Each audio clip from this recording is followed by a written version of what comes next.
नौकरी तो यहाँ जहां मैं मौजूद हूं जहानाबाद में, जैसा मैंने आपको बताया, ये महागठबंधन का गढ़ है। यहाँ लोकसभा की एक सीट जिस पर आरजेडी काबिज है, और यहाँ विधानसभा की 6 सीटें जिन पर 4 पर आरजेडी काबिज है और 2 पर काबिज है उनका साथी लेफ्ट। तो यहां पर भी क्या इस बार बदलाव होने वाला है, या जैसा ट्रेंड पहले यहां के वोटर्स ने दिखाया वही यहां पर होने वाला है? जो कुछ मंचों से कहा जा रहा है, कितना रिवर्बरेट हो रहा है, जमीन पर लोग उससे कितना कनेक्ट कर रहे हैं? सबसे पहले जरा आरजेडी का स्टेक यहां हाई है, उसी से शुरुआत करते हैं। रमेश जी, कहां रह गए थे? बहुत देर कर दिया आपने आने में, बड़ा इंतजार कर रहे थे सब लोग।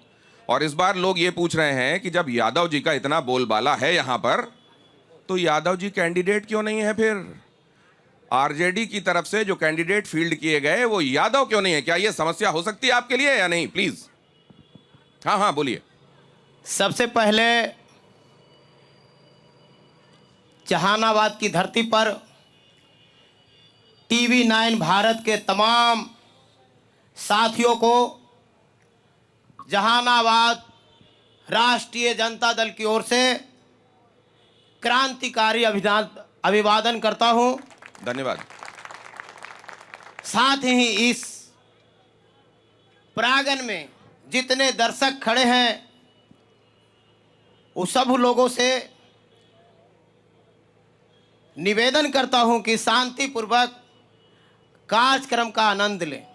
आप क्या जानना चाहते हैं? अब आपने शांति का आह्वान कर दिया तो मुझे ये उम्मीद है कि शांति पूरी तरह बरकरार रहेगी। लेकिन आपने क्रांतिकारी अभिवादन जब किया, क्रांतिकारी अभिवादन करना, क्रांतिकारी तरीके से किसी मुद्दे के लिए अपनी आवाज उठाना, लेकिन उससे आगे बढ़कर कहीं उपद्रव, हिंसा की तरफ चले जाना या अपराध की तरफ चले जाना, कहीं चले जाना बंदूक की तरफ, कट्टे की तरफ, दुनाली की तरफ, क्या इसमें एक बड़ी बारीक रेखा है? और कई बार कुछ लोग इस रेखा को पार कर जाते हैं, यह भी जरा समझना बड़ा जरूरी है। शंकर चौहान जी, ऐसा होता है क्या? बहुत बहुत धन्यवाद।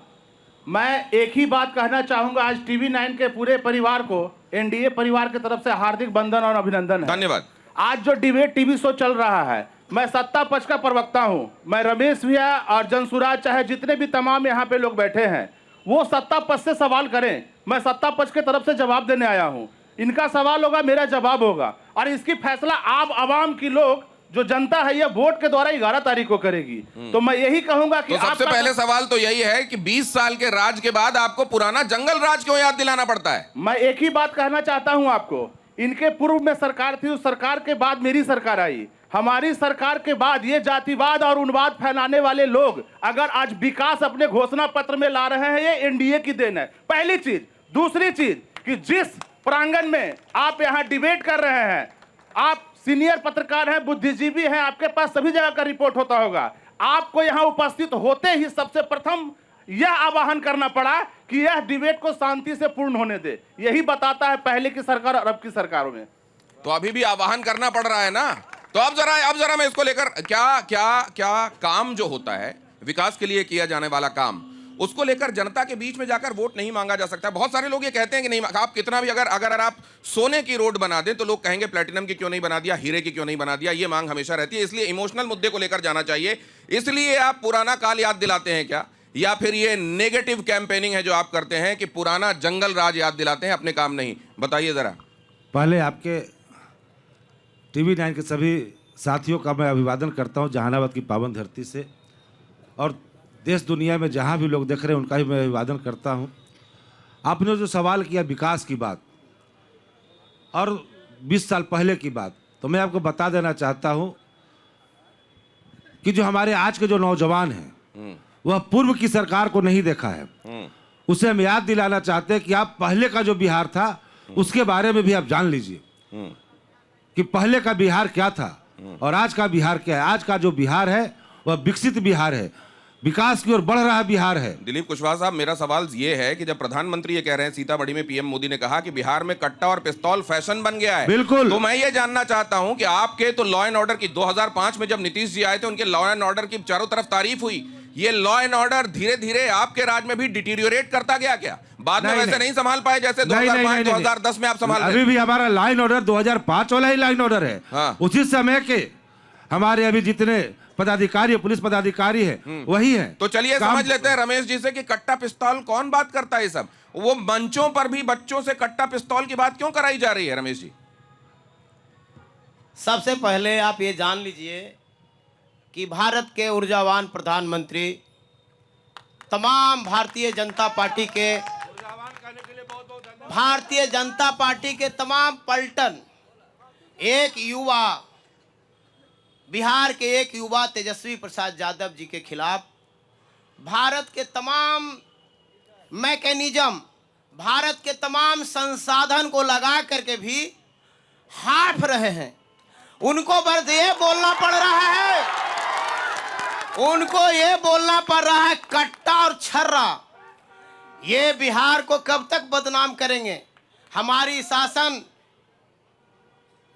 आज 20 साल से एनडीए की सरकार है। जो बच्चा 20 साल पहले जन्म लिया था, आज 20 साल बाद वो मैट्रिक और इंटर करके वो रोजगार मांगता है।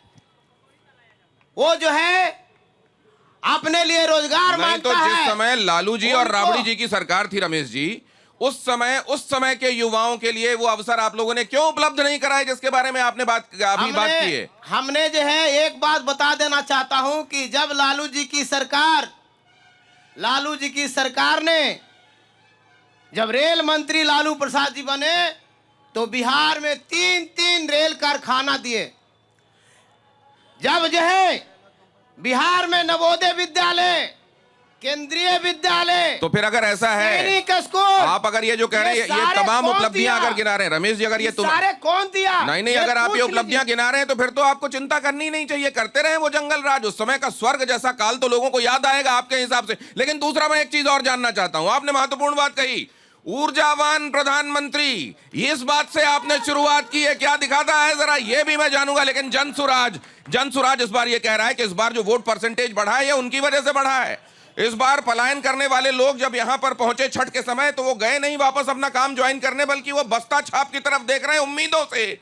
ये अतिशयोक्ति है या यही सच्चाई है? जरा बताएंगे आप प्रकाश जी। धन्यवाद आपका भैया, जो आप इतना एनालिसिस करके आए हैं कि कम से कम जो गरीब मजदूर पलायन के खिलाफ वोट दिए हैं इस बार, उसकी आपने चर्चा की है। और आप अपनी बात कहिए जरा जल्दी से, बाकी- उसके बाद जनता के पास आऊंगा। आप लोग हाथ उठाकर रखिएगा अपनी बाकी क्या क्या बातें मैं- किसको कहनी है, ठीक है? हाँ, आप अपनी बात कहिए। बाकी मैं यहाँ के लोगों को यही कहना चाहूँगा कि जिस विषय पर पूरा बिहार वोट दे रहा है, चाहे वो शिक्षा हो, पलायन हो, रोजगार हो, उस विषय पर आप लोग वोट दीजिए और जो सही है उसको चुनिए।